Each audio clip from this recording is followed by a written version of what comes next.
Oke. Kita masih bersama Ananda Bagas Satrio Utomo. Gusjeng tahun 2019 sampai 2021. Kenapa tuh kok ada gap di 2019 sampai 2021? Jadi kalau cerita dari seniorku tuh ini jadi kan di Blitar kan ada kabupaten sama kota, gitu kan. Nah, beda-beda Kang Mas Jajeng harus Gusjeng. Nah, pembagiannya iku lek sing kota iku pemilihannya setiap tahun genap.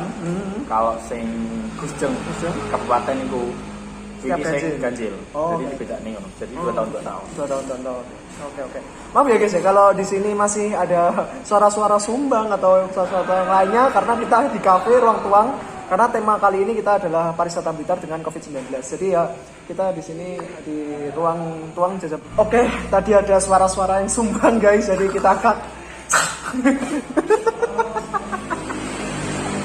Oke, masuk ke bahasan. Gusjeng itu tugasnya apa sih? Gusjeng itu lebih kayak apa ya, representasi dari suatu daerah. Representasi anak-anak muda dari suatu daerah untuk sebagai ikonnya lah, gitu, sebagai wajah pemuda ini. Berarti bisa dikatakan Gusjeng itu adalah, oke maaf ya guys ya, iklan. Ini adalah suatu duta dari daerah tersebut gitu. Ya, duta itu sebagai kayak suatu representasi dari suatu daerah, wajah dari satu daerah lah, seperti itu. Oke. Terus Gusjeng itu berarti kan presentasi itu terkait sama dinas atau enggak sih? Atau berdiri sendiri atau gimana? Iya, tetap. Jadi ada beberapa yang jadi. Kalau di Blitar kan, ngomong-ngomong Blitar nih. Iya. Ini kan Blitar kabupaten kan ya, ketika Mas Jajeng. Kalau kota apa namanya? Kalau kota itu namanya Kang Mas Jajeng. Oh, Kang Mas Jajeng. Gusjeng. Oh ya, Gusjeng. Ya, jadi nama-nama di setiap daerah itu beda-beda. Ada Kang Mbakyu, ada Raka-Raki Jawa Timur itu. Oh, gitu. Ya, itu. Terus ngomong-ngomong pariwisata Blitar nih. Nah, kita masuk ke pembahasan. Blitar banyak kan pariwisata kayak bukit, gunung, pantai sampai city tour kan di kota. Nah, itu kan sekarang kan pandemi COVID-19. Ada penurunan nggak sih? Ya pastinya signifikan penurunan nih, karena emang waktu tahun 2019 itu masih normal aja kan, belum COVID kan. Tapi semenjak 2020 masuk terus COVID itu pariwisata kan semua fasilitas umum kan ditutup. Benar. Ya kan, apapun itu kan ditutup. Makanya kan jadi kita jadinya kayak apa ya, masih bingung gitu karena memang apa ya, dari mandat dari pemerintah pusat harus ditutup semua, harus menjaga jarak, protokol kesehatan dan segala macam. Akhirnya mau nggak mau kan kita harus tutup. Makanya penurunan di pariwisata itu banyak banget.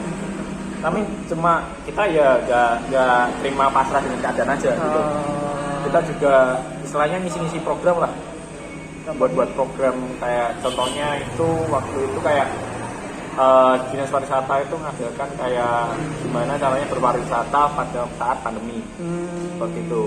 Nah, karena waktu pandemi itu kita paling dekat dengan istilahnya internet. Oke, ya. Iya, karena daring terus kan nih. Daring terus kan. Mahasiswa juga.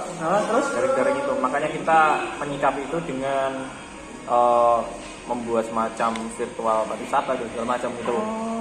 Kayak waktu di postingan video dan segala macam itu kita.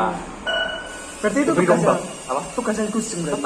Tetap tugas kita, karena tugas kita kan mempromosikan pariwisata dan segala macam. Terus dinas ngapain? Nah, kita itu sebagai representatif dinas tetap bekerja dengan sesuai tupoksinya kan. Nah, kita itu sebagai istilahnya kayak tugas yang paling utama itu mempromosikan pariwisata, itu kan. Karena memang tadi yang sudah saya jelaskan itu kita itu sebagai ikon dari suatu daerah, benar ya kan. Makanya itu kita sebagai promotor untuk pariwisata yang ada di sekitar, seperti itu. Salah satu contohnya itu sih kayak itu sih. Kalau kalian bisa dicek di IG terutamanya buat postingan yang dahulu sih Sampai kita 2020 itu bikin kayak program, kita ngajak jalan-jalan, kita buat video. Kita jalan-jalan di seluruh istilahnya potensi daerah di Kabupaten Blitar. Karena emang aku dari Gus jangan, Gus kan Kabupaten. Ya, ngajak itu divideokan apa aja sih mulai dari wisata yang tadi wisata alam, mau wisata yang interaktif ya, itu dan segala macam, wisata makanan segala macam itu semua kita jadikan video. Kita jalan-jalan. Jadi walaupun masih masa pandemi, kan, tapi setidaknya kita harap dengan adanya itu semua teman-teman jadi lebih tahu lah, terutamanya karena di sosial media kan itu lingkupnya nggak daerah lagi, lebih global. Oke. Lebih apa ya? Bisa menarik wisatawan lagi gitu. Dengan tetap memperhatikan protokol kesehatan. Oke. Menarik juga ya. Terus ada nggak sih kayak katakan pekerjaan kan banyak banget kan. Pada saat pengambilan take itu banyak nggak sih kayak orang-orang yang terdampak gitu pas pada saat take video tadi tuh? Oh enggak, karena kita waktu take itu udah bener-bener apa ya?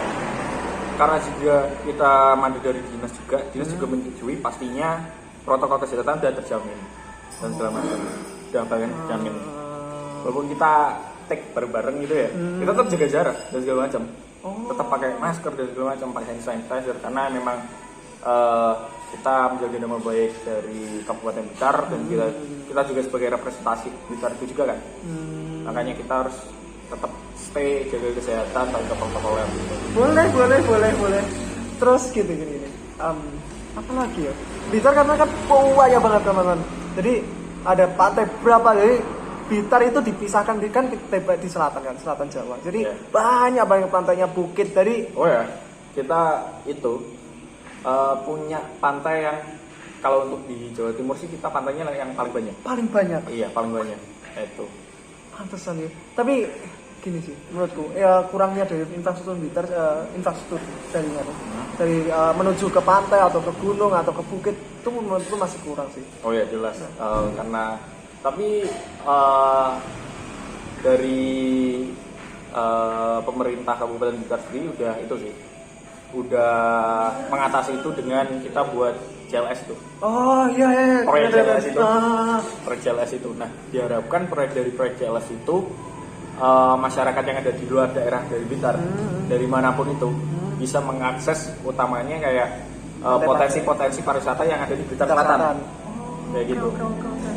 Jadi setelah itu nanti diharapkan banyak banget wisatawan yang akan datang. Karena memang aksesnya udah kita bagusin, jadi dalam enak. Oke. Berarti oke lah, bagus pemerintah. Ada yang bagus lah, oke, bagus lah. Jadi jalan dan infrastruktur sih oke ya. Sekarang ini kan mungkin banyak banget di Blitar Selatan. Kalau mungkin Anda lihat video ada di beberapa YouTube, mungkin ada JLS itu, proyek JLS itu oke lah. Tapi gini, apakah pandemi ini selesai tahun ini menurutmu? Sebagai mantan Gus Jeng. Kalau aku sih mikirnya karena apa ya, virus itu kan dari pemainnya sendiri, virus kan berkembang istilahnya, dia itu kayak memperbaiki itu loh. Walaupun mungkin di Indonesia sendiri angka yang terkena COVID itu masih mulai dari tahun-tahun kemarin udah mulai menurun segala macam. Tapi nggak bilang kalau benar-benar hilang kan. Makanya itu tetap harusnya kita karena memang belum hilang sepenuhnya, makanya kita harus tetap menjaga protokol kesehatan itu tetap lah. Iya, benar. Harus. Karena ya apa ya, kalau mikirku kayak orang-orang yang nggak pakai masker maupun divaksin dan segala macam itu bukan jadi alasan kalau mereka nggak bakalan kena lagi. Benar. Itu suatu cara mencegah sih. Benar. Kalau di Islam itu namanya ikhtiar. Iya, betul. Masuk. Oke. Kalau pandemi, terus Blitar, menurutmu Blitar berkembang nggak sih pariwisata dari oke lah, kita lu gua karena orang Jawa kan terkesannya kayak gimana gitu. Iya. Kalau lu mikir Blitar dari lu kecil sampai sekarang berkembang gak sih pariwisatanya? Berkembang pesat, benar pesat itu. Soalnya karena apa ya, kalau aku lihat dari dulu sampai sekarang itu berkembangnya sangat jauh karena ya tadi mulai dari apa ya, infrastruktur sekarang itu sudah banyak banget diperbarui, terutamanya kayak misalkan jalur-jalur untuk wisata ke pantai itu, mau ke pantai Tambak, Serang dan segala macam itu banyak banget yang udah diperbarui dan aksesnya lebih mudah, sehingga itu kayak orang-orang yang mau berwisata di sana itu lebih nyaman lagi, lebih nyaman, lebih mudah lagi datangnya. Terus juga selain itu di pantai itu juga infrastruktur yang ada di pantai itu sudah dikelola dengan baik sama Dinas Pariwisata Kabupaten Blitar. Nah, jadinya ya apa ya, nggak ada alasan sih kalau apa ya, aku males. Nah, enggak, karena beneran deh, ya udah bagus banget dan diperbarui. Terus kalau kita lihat Blitar kan sering dikatakan Little Jogja kan, ada gunung terus bawahnya ada pantai. Menurut lo wisata selain di Blitar yang enak banget, menurut lo ada nggak? Kalau aku sih, menurutku wisata yang paling enak itu selain di Blitar ya, di mana aja sih tetap Malang enak sih. Mau di daerah manapun, soalnya gini, di daerah manapun tuh pasti ada unique point-nya sendiri-sendiri kan. Iya benar. Mereka punya istilahnya ciri khas masing-masing dari wisata kayak gitu. Nah, kalau di Jogja mungkin kalau mau di Jogja ada Malboro Maroka anjir. Iya, Malioboro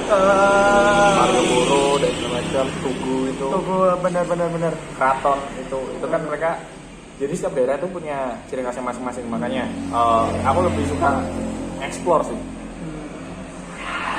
karena ya biar nambah pengetahuan aja gitu.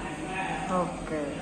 Terus ini nih, Blitar nih mempunyai keuntungan geografis. Ini kita itu di Blitar itu di atasnya itu kan ada Gunung Kawi itu, banyak perkebunan dan lain. Nah, otomatis pariwisatanya pun juga berkembang pesat. Di bawah ada ladang-ladang tebu atau pohon jati dan lain. Jadi kayak Blitar itu kayak bener Little Jogja, tapi masih gimana ya? Masih belum terjamah lah kalau kataku. Karena kan masih kayak wisata alamnya banyak banget, belum ada hotel di sini, hotel bintang 5 ya. Walaupun ini masih dibangun. Banyak banget. Terus pertanyaannya, apakah Blitar bisa menyusul Jogja atau Malang lah, katakanlah dekat-dekatan aja, karena kan Blitar sama Malang kan dekat tuh. Gini sih, kalau menurutku, balik lagi dengan omonganku yang kemarin, setiap daerah punya ciri khasnya masing-masing, ya kan. Kalau menurutku sih alangkah lebih baiknya kalau kita nggak terlalu ngikut atau nyamain dengan daerah lain, gitu. Soalnya orang-orang tujuannya berpariwisata itu apa sih? Kalau menurutku, orang-orang tujuan berpariwisata itu mencari sepertinya kayak apa sih keunikan dari tempat ini? Yang beda sama yang lain apa? Kayak gitu. Makanya gitu. Kalau menurut kata-katamu itu, kalau misalkan kita bisa sama dan segala macam, nggak bisa. Kita punya keunikan sendiri di Blitar. Yang harusnya kita pikirkan tuh bagaimana kita memunculkan keunikan ini sendiri. Kayak gitu, munculkan keunikan di Blitar itu yang unik apa? Itu yang istilahnya waktu aku masih di sini itu sih yang mau aku sama teman-teman lebih angkat lagi kayak gitu. Mungkin Blitar yang terkenal apa? Kayak Candi Penataran mungkin. Candi Penataran, Bung Karno segala macam. Bung Karno ya, oke. Ya kan. Kalau itu sih yang harusnya kita anggap dan segala macam. I see. Terus ini nih, terakhir. Karena ini udah 12 menit guys ya. Karena udah kelamaan, daripada nanti boring dan lain-lain melebar kemana-mana. Ada pesan-kesan gak sih untuk wisatawan, katakanlah orang-orang netizen di luar Jawa Timur atau di Blitar, luar Blitar, untuk datang ke Blitar atau gimana gitu? Kalau kalian ingin cari daerah yang istilahnya bener-bener buat santai, chilling, buat santai, gak terlalu hiruk-pikuk gitu, datang ke Blitar. Karena emang Blitar itu kota kecil. Blitar kota kecil, kabupaten juga. Kita daerah yang kecil, gitu kan. Tapi karena kecil itu kita kayak ngerasa kayak di sini kayak di rumah sendiri. gila sih. Emang sih ya, Blitar itu kayak gimana ya? Feel-nya beda sih, feel-nya beda. Itu. Karena di Blitar pun kayak gimana ya? Pembangunan masih belum, mungkin lah pembangunan belum merata, tapi kayak tradisional banget, enak gitu. Kalau misalnya kalian tinggal di Blitar, terus kalian atau katakanlah pensiun di Blitar, kayak kalian bisa menikmati pensiun kalian dengan nikmat gitu. Mantau anak-anak enak, terus apalagi di sini banyak apa ya? Banyak moda transportasi seperti bus bisa diakses, jelas, kereta api bisa diakses. Pesawat terbang cuma 2 jam atau bentar lagi 1 jam dari Blitar. Ada di Kediri atau di Malang atau di Surabaya juga bisa cuma 4 jam. Jadi kayak oke lah, deket kemana-mana. Jadi ya menurutku it's worth it lah. Apalagi di Blitar tanahnya masih murah, terus orangnya ramah-ramah, makanannya enak. Lebih enaknya sih kalau apa ya? Kalau kalian mungkin Blitar itu nggak se-advance, nggak se apa ya, maju dengan kota-kota lain. Tapi justru itu yang jadi Keunggulan, uniknya itu di situ. Bener. Kita pun sebagai anak-anak Blitar sih ya, kayak pindah ke kota besar bukannya desa kata orang, tapi kayak gimana ya? Karena kita punya culture sendiri. Katakanlah kita kuliah ke Malang gitu, kayak bukan kaget tapi kayak, wih gila, bukan kaget tapi bukan norak, tapi gimana ya? Oke lah, punya gedung-gedung besar, tapi apakah Anda punya bukit, pantai yang banyak? Tidak mungkin. Gitu ya kan, bukan menjelekkan guys ya. Jadi kalian kalau pengen punya apa ya, pengen ngerasain suasana yang bener-bener chill, bener-bener santai, ya kan? Kalian menikmati wisata alam ada. Bener. Yang bawah sampai ke atas ada. Bener. Makanan apalagi banyak banget. Murah banget juga. Wih gila. Interaktif dan segala macam, yang informatif banyak banget. Banyak. Ya, apalagi di kota kabupaten banyak banget.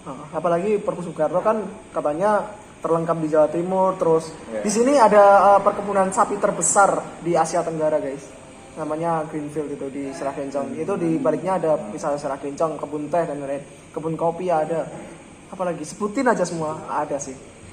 Jadi ya menurutku worth it aja sih kalau datang ke Blitar. Apalagi Blitar tuh kayak serasa datang balik ke rumah nenek. Pulang kampung ya seperti itu, apa pulang kampung bisa lah. Pena.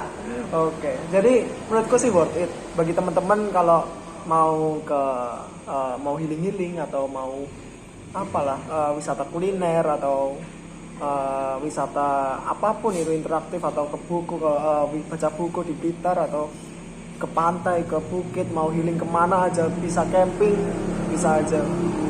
Jadi oke lah, mari ke Blitar, bangkitkan UMKM dan pariwisata di Blitar, karena seperti yang kita tahu pandemi ini kan meluluh lantakan para UMKM. Iya, tapi itu bukan akhir. Bener, makanya datang ke Blitar. Sudah guys ya, mari kita akhiri. Wassalamualaikum warahmatullahi wabarakatuh. Terima kasih podcast Peh.